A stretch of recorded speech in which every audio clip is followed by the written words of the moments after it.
అందరికి నమస్తే. మనం మొన్నటిదాకా చూసినాం చాలా అంగరంగ వైభవంగా ముఖేష్ అంబానీ కొడుకు అనంత్ అంబానీ పెళ్ళి. ఎక్కడెక్కడి నుంచో దేశ విదేశాల నుంచి ప్రముఖులు, సినిమా వాళ్ళు, స్పోర్ట్సు, రకరకాల వివిఐపీలంతా కూడా ఆ పెళ్ళిలో తలుక్కున మెడిచినారు. ఆ పెళ్ళి ఎట్లా జరిగిందనేది మనం కళ్ళకు కట్టినట్టుగా చూపించారు. వాళ్ళు వచ్చిన గెస్ట్లకు చేసిన సపర్యలు కానీ, వాళ్ళకు ఫెసిలిటీస్, వాళ్ళకు స్టార్ హోటల్లో వాళ్ళకు పెట్టడము, వాళ్ళ తిండి, లేకపోతే వచ్చిన వాళ్ళందరూ కూడా 1.5 నుంచి 2 కోట్ల విలువైన వాచ్లు అందరికీ గిఫ్ట్లుగా ఇవ్వడం కానీ, అనంత్ అంబానీ దోస్తులకు కూడా ఇవ్వడం కానీ, ఆ డ్యాన్సులు అదంతా మనం చాలా అంగరంగ వైభవంగా జరిగిన పెళ్ళిని మొత్తం చూసేసినాం. కానీ ఈ హడావిడిలో ఒక మనిషి మాత్రం అస్సలు కనబడలేదు. ఎవరంటే ముఖేష్ అంబానీ తమ్ముడు అనిల్ అంబానీ. ఏమైపోయింది అనిల్ అంబానీ? అనిల్ అంబానీ ఎక్కడ ఎందుకు కనబడలేదు? వీడియోలో పెద్ద కనబడలేదు. ఒకటి 2 ఫోటోగ్రాఫ్స్ మాత్రమే తిరుగుతున్నాయి. దానిలో ఇదొక ఫోటోగ్రాఫ్. అనిల్ అంబానీ తన భార్యతో కలిసి దిగిన ఫోటో ఇది. నిజానికి వచ్చిన ప్రముఖులందరూ కూడా ముఖేష్ అంబానీ చుట్టే తిరిగిండ్రు. అనంత్ అంబానీ ఏమో పెళ్లి కొడుకు కాబట్టి బిజీగా ఉన్నారు. ఇక్కడ ముఖేష్ అంబానీ ఏమో గెస్టులందరినీ స్వాగతం పలకడము, ఉండడము, వచ్చిన అతిథులంతా సినిమా వాళ్ళైనా, స్పోర్ట్స్ వాళ్ళైనా, బిజినెస్ మ్యాగ్నెట్స్ అయినా, రాజకీయ నాయకులైనా ముఖేష్ అంబానీని ప్రసన్నం చేసుకునే పనిలోనే ఉన్నారు. మొత్తం ముఖేష్ అంబానీ చుట్టే తిరుగుతూ ఉన్నారు. కానీ అనిల్ అంబానీని ఎవరూ పట్టించుకోలేదు. అనిల్ అంబానీ కూడా పెద్దగా హడావిడిగా ఎక్కడ వాళ్ళని కలిసేందుకు, వీళ్ళని కలిసేందుకు ప్రయత్నం చేయలేదు. చాలా సాదాసీదాగా ఉన్నారు. ఎందుకు? అనిల్ అంబానీకి వచ్చిన ప్రాబ్లం ఏంది? నిజానికి ధీరుభాయ్ అంబానీ వీళ్ళ ఫాదర్. ధీరుభాయ్ అంబానీకి 2 కొడుకులు, ముఖేష్ అంబానీ, అనిల్ అంబానీ. వీళ్ళిద్దరికి వచ్చిన గొడవ ఏంది? ముఖేష్ అంబానీ ఏమో ఇట్లా ఉన్నారు ఫైనాన్స్గా చూస్తే, అనిల్ అంబానీ ఏమో ఇట్లా ఉన్నాడు, డౌన్ అయిపోయాడు, మొత్తం లాస్ అయిపోయాడు, ఆయన బిజినెస్ అంతా లాస్ అయిపోయాడు. అసలు ఏంది వీళ్ళ హిస్టరీ ఏందని తెలుసుకునే ప్రయత్నం ఒకటి చేసినాం. ఏంటంటే యాక్చువల్గా 2002లో ధీరుభాయ్ అంబానీ చనిపోయారు. ధీరుభాయ్ అంబానీ అప్పటికే వ్యాపారవేత్త, మంచి ఆస్తులు ఉన్నాయి, అన్నీ ఉన్నాయి. ఆ ఆస్తులన్నీ కూడా ధీరుభాయ్ అంబానీ దగ్గర ఉన్నాయి. ధీరుభాయ్ అంబానీ ఉన్నప్పుడు ఆయనకు చేదోడు వాదోడుగా ఉన్నది అనిల్ అంబానీ. ఆ బిజినెస్లో చూసుకోవడం కానీ, వాళ్ళ నాన్నకు సహాయంగా ఉండడం కానీ, ఆ బిజినెస్లో కొంత ఇన్వాల్వ్మెంట్ కావడం కానీ అంతా కూడా అనిల్ అంబానీ చేసేవాడు. అయితే 2002లో ధీరుభాయ్ అంబానీ చనిపోయాడు. ధీరుభాయ్ అంబానీ చనిపోయిన తర్వాత ఆస్తుల పంపకం మీద గొడవ వచ్చింది ఇద్దరికి. ఏ సంవత్సరంలో అంటే 2005-7 మధ్యలో జరిగింది గొడవ అంతా కూడా. ఎందుకు గొడవ వచ్చిందంటే ధీరుభాయ్ అంబానీ చనిపోయాడు కానీ వీలునామా రాయలేదు. నా ఆస్తిలో ఆయనకింత ఇట్లాంటి వీలునామాలు ఏం లేవు. వీలునామా రాయకుండా చనిపోవడంతోనే ఇద్దరికి గొడవలు వచ్చినాయి. సరే, ఎక్కువ తక్కువ పంచుకోవాలనుకున్నారా, లేకపోతే అనిల్ అంబానీ అప్పటికే ఈ ఆస్తులు కొనుగోళ్ళు, లేకపోతే ఈ బిజినెస్ వ్యవహారాలంతా కూడా అనిల్ అంబానీ చూసుకున్నాడు కాబట్టి ముఖేష్ అంబానీకి తెలియదా, లేకపోతే ముఖేష్ అంబానీ అనేది తెలియకుండా ఎక్కువ ఆస్తిని కోరుకునే ప్రయత్నం చేసినా, ఏం జరిగిందో తెలియదు. కానీ ఇద్దరి మధ్య గొడవ జరిగింది. అక్కడి నుంచి గొడవ జరిగిన తర్వాత మొత్తంకి ఆస్తుల పంపకం జరిగింది. ఆస్తుల పంపకం జరిగిన తర్వాత ఫోర్త్ లిస్ట్ అంటుంది వరల్డ్లో, ప్రపంచంలో అత్యంత సంపన్నుల లిస్టులో ఇద్దరు ఉన్నారు. ఇద్దరు పంచుకున్నారు ధీరుభాయ్ అంబానీ ఆస్తులు, నాన్న ఆస్తులు పంచుకున్న తర్వాత ఇద్దరు 2007లో ఇద్దరు ఫోర్త్ లిస్ట్లో ఉన్నారు. 2007 వరకు ఇద్దరు సంపన్నులే, ఇద్దరు ఫోర్త్ లిస్ట్లోకి ఎక్కిండ్రు. ఇద్దరితో డబ్బులు ఉన్నాయి, ఆస్తులు ఉన్నాయి, బిజినెస్లు ఉన్నాయి, అన్నీ ఉన్నాయి, పంచుకున్నారు ఎక్కడెక్కడ అన్నీ. తర్వాత డౌన్ఫాల్ స్టార్ట్ అయింది. అనిల్ అంబానీ ఏమో డౌన్ అవుతున్నాడు, ముఖేష్ అంబానీ ఏమో పైకి పోతున్నాడు. ఏంటి అనిల్ అంబానీ చేసిన బిజినెస్ ఏంది, ముఖేష్ అంబానీ చేసిన బిజినెస్ ఏంటంటే, ముఖేష్ అంబానీ ఏమో ఇన్ఫ్రా అట్లాంటి బిజినెస్లు చేసుకుంటూ ముందుకు పోయిండు. అనిల్ అంబానీ ఏమో కొన్ని రకాల బిజినెస్లు చేసిండు. ఆయన బిజినెస్లు ఏంటంటే, మనకు కొంత వాళ్ళకి సంబంధించిన ఆర్టికల్స్ రాసిన వాళ్ళు, కొంతమంది ఆ ఫ్యామిలీతో దగ్గరగా ఉండే వాళ్ళు రాసిన అవన్నీ కూడా ఉన్నాయి. ఏంది ఈయనకి ఏమున్నాయంటే, ఈయన ఆస్తులు వచ్చి అనిల్ బిజినెస్లు ఏమున్నాయంటే,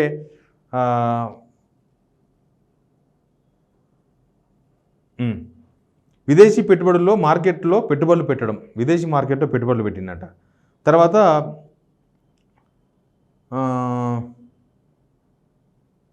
మొత్తానికి రిలయన్స్ గ్రూప్ ఒకటి స్థాపించింది. ఎవరు? రిలయన్స్ ఏమో అనిల్ది, గుర్తుపెట్టుకోండి. అనిల్దేమో రిలయన్స్ ఆర్కమ్, ముఖేష్దేమో జియో రిలయన్స్ ఒకటి కాదు, రిలయన్స్ జియో కాదు. తర్వాత అంత అయిపోయిన తర్వాత ఇంకా రిలయన్స్ ఏం చేతగాని పరిస్థితులు, అసలు బిజినెస్ చేయలేని సిచ్యువేషన్లో అటాచ్ అయింది. కానీ రిలయన్స్ మెయిన్గా అనిల్ అంబానీది. ముఖేష్ ఏమో జియో. అయితే ఈ ఈ ఇక్కడనే ఈ రిలయన్స్లోనే మనకు తెలుసుగా, రిలయన్స్ అప్పట్లో ఫోన్లు వచ్చినాయి, ఫ్రీగా ఇచ్చిన ₹500కే అందరూ మొత్తం వాడేసినారు, ఒక్కొక్కరికి ₹1,00,000 బిల్లు అయినాయి. అవన్నీ కూడా అనిల్ అంబానీవే, అవన్నీ కూడా అనిల్కి సంబంధమే, అవన్నీ కూడా అప్పుడే జరిగినాయి. 2006-7 సంవత్సరంలో జరిగింది. టెలికమ్యూనికేషన్స్లోకి అడుగుపెట్టిన అనిల్ అంబానీ ఆస్తుల పంపకం తర్వాత సినిమా రంగంలోకి, యానిమేషన్ రంగంలోకి, తర్వాత హాలీవుడ్లో పెట్టుబడులు పెట్టడము, తర్వాత హాలీవుడ్ స్టూడియోలు నిర్మించడము, FM 47 FM రేడియోలు స్టేషన్లు ఓపెన్ చేయడం, అదంతా కూడా అనిల్ అంబానీ చేసిండు. అయితే రిలయన్స్ పవర్ అనేది అనిల్ను ముంచేసింది మొత్తం. రిలయన్స్ పవర్ ఏమైందంటే 2007లోనే ఈ మొత్తం ఈ ఆస్తుల పంపకం అయిపోయిన తర్వాత అనిల్ అంబానీ రిలయన్స్ పవర్ను స్థాపించారు. రిలయన్స్ పవర్ను స్థాపించి రిలయన్స్ పవర్ని షేర్ మార్కెట్లోకి తీసుకుపోయింది. షేర్స్ దానిలో ఇంకా పెట్టుబడుల కోసం పెట్టినప్పుడు ఫస్ట్ బాగా హైక్ వచ్చి జస్ట్ 1 మంత్లోనే మొత్తం డౌన్ అయిపోయింది రిలయన్స్ పవర్. తర్వాత ఈ రిలయన్స్ పవర్ ఎవరైతే స్టేక్ హోల్డర్స్ అంటే ఎవరైతే పార్ట్నర్స్ ఉన్నారో వాళ్ళందరికీ డబ్బులు చెల్లించాల్సి వచ్చింది. మొత్తం అనిల్ అంబానీ మీద డిపెండ్ అయి ఉన్నారు. ఈయన రకరకాల డబ్బులు తీసుకొచ్చి ఈయనతో ఉన్న డబ్బులే కాకుండా ఇంకా వేరే ఈయనకు తెలిసిన ఇండస్ట్రియలిస్టులు, తర్వాత ఫ్రెండ్స్, రకరకాల బిజినెస్ మ్యాగ్నెట్స్తో డబ్బులు తీసుకొచ్చి ఈ రిలయన్స్ పవర్ అనే దాన్ని ఇంకా విస్తరించే ప్రయత్నం చేసిండు. ఆ విస్తరించే ప్రయత్నంలో భాగంగా షేర్ మార్కెట్లో IPO వచ్చింది. తర్వాత ఫస్ట్ బాగా అయిపోయింది, ఎక్కడో వెళ్ళిపోయింది మార్కెట్. తర్వాత ఒక నెలకే డమాలని కింద పడిపోయింది. ఆ డమాల్ అయినప్పుడు పార్ట్నర్స్కి అందరు కూడా డబ్బులు ఇవ్వాల్సి వచ్చింది. అందరికీ వాళ్ళ దగ్గర తీసుకొచ్చిన డబ్బులకు అందరు కూడా డబ్బులు చెల్లించాల్సి వచ్చింది అనిల్ అంబానీ. అక్కడ అనిల్ అంబానీ మొత్తం లాస్ అయిపోయాడు. లాస్ అయిపోయి ఏం చేసిందంటే ఈ రిలయన్స్ కమ్యూనికేషన్స్ను చేయాలి, బిజినెస్ గ్రూప్ ఆఫ్ బిజినెస్ ఉంది రిలయన్స్ అనేదాన్ని. ఇప్పుడు ఆ కోలుకోవడానికి ఒక పని చేయాలి. ఆ పని చేయకుండా ముఖేష్ అంబానీ అడ్డుపడ్డాడు. అప్పటికే ఆస్తుల విషయంలో గొడవ జరిగింది కదా, అది మనసులో పెట్టుకున్నాడు ముఖేష్ అంబానీ. పెట్టుకొని 2008లో రిలయన్స్ కమ్యూనికేషన్ తీసుకుపోయి సౌత్ ఆఫ్రికాలో MTM అనే కంపెనీతో ఒప్పందం చేసుకొని దీన్ని మళ్ళీ రివోక్ చేయాలి, మళ్ళీ నిలబడాలి మార్కెట్లో, మొత్తం లాస్ అయిపోయినామని చెప్పి అనిల్ అంబానీ ప్రయత్నం చేసిండు. అట్లా ప్రయత్నం చేసినప్పుడు ఏం చేసిందంటే ఈ ఆస్తుల పంపకాల్లో భాగంగా ఇంకా కొంత కిరికీర్లు ఉన్నాయి, ఇంకా క్లారిటీ రాలేదు. ముఖేష్ అంబానీ అడ్డుపడ్డాడు. ముఖేష్ అంబానీ అడ్డుపడి ఈ రిలయన్స్ కమ్యూనికేషన్స్ ఈ సౌత్ ఆఫ్రికా కంపెనీతోన కొలాబరేట్ కాకుండా, వాళ్ళతో కలిసి బిజినెస్ చేయకుండా నేను కోర్టుకు పోతా, అసలు ఈ బిజినెస్లో నాకు కూడా పార్ట్నర్షిప్ ఉంది, ఇట్లాంటి వాదన వినిపించి కొంతమంది ఇండస్ట్రియలిస్టుల దగ్గర నుంచి ఒత్తిడి చేపించి అనిల్ అంబానీ రిలయన్స్ కమ్యూనికేషన్స్ని సౌత్ ఆఫ్రికా కంపెనీతో ఒప్పందం కాకుండా ఈ 2 కంపెనీల మధ్య ఒక అవగాహన కుదరకుండా ఆయన అడ్డుకున్నాడు.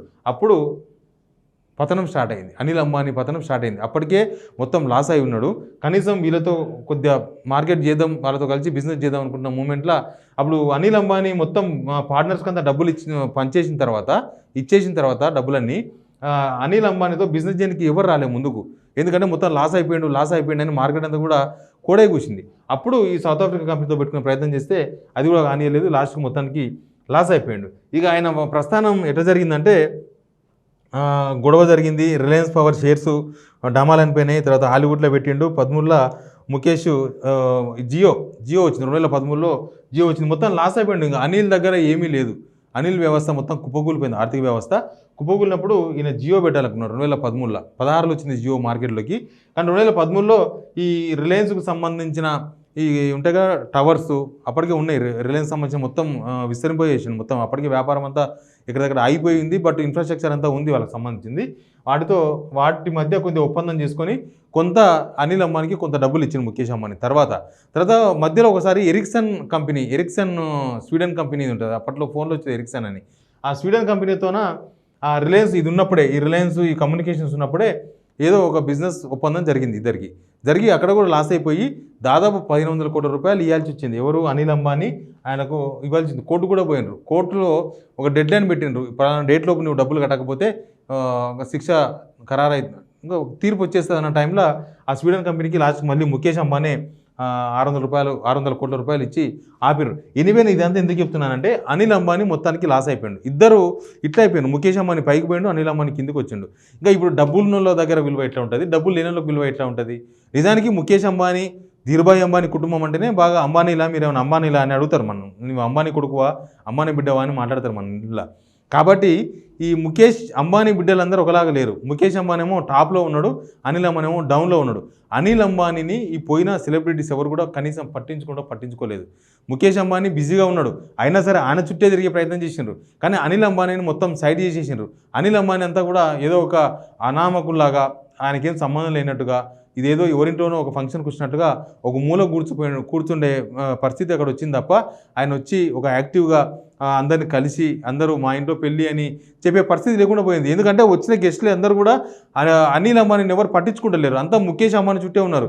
ఎందుకు పట్టించుకుంటలేరు అంటే ముఖేష్ అంబానీ దగ్గర చాలా బిజినెస్ ఉంది, చాలా డబ్బులు ఉన్నాయి. ఇప్పుడు అంతా కూడా రిలయన్స్ తెలుసు కదా, ఇప్పటికీ ఫోర్బ్స్లో ముఖేష్ ఉన్నాడు, అనిల్ లేడు. కాబట్టి డబ్బులున్న చుట్టే ప్రపంచం తిరుగుతూ ఉంటుంది, డబ్బులున్న వెంబడే అందరు తిరుగుతుంటుంది. అట్లాంటిది సెలబ్రిటీసు రేపు ముఖేష్ అంబానీతో ఏదైనా పని వన్నా పడుతుంది. అనిల్ అంబానీతో ఏముంటుంది? అనిల్ అంబానీతో ఏమీ లేదు.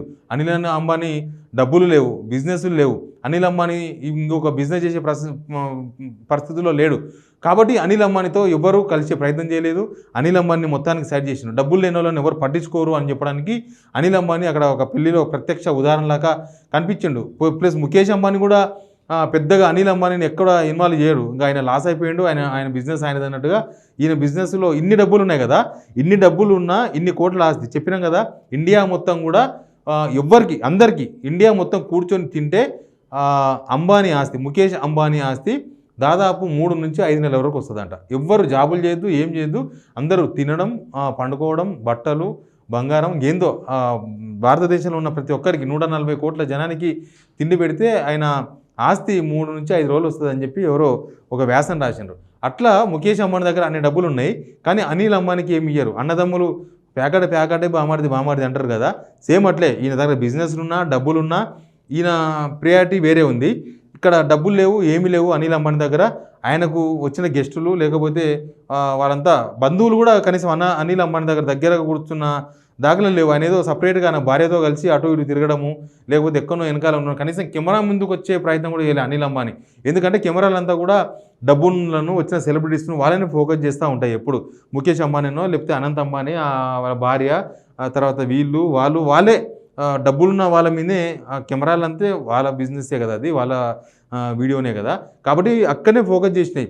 ముఖేష్ అంబానీ ఎవరు కలుస్తున్నారు, ముఖేష్ అంబానీ ఇప్పుడు ఎవరున్నారు, వాళ్ళని ఫోకస్ చేసినాయి తప్ప అనిల్ అంబానీ ఏం చేస్తున్నాడు, అనిల్ అంబానీ ఏడ కూర్చున్నాడు, అనిల్ అంబానీ ఎవరు కలుస్తున్నారా, ఇట్లాంటిది ఎవరు ఎక్కడ ఫోకస్ చేయలేదు.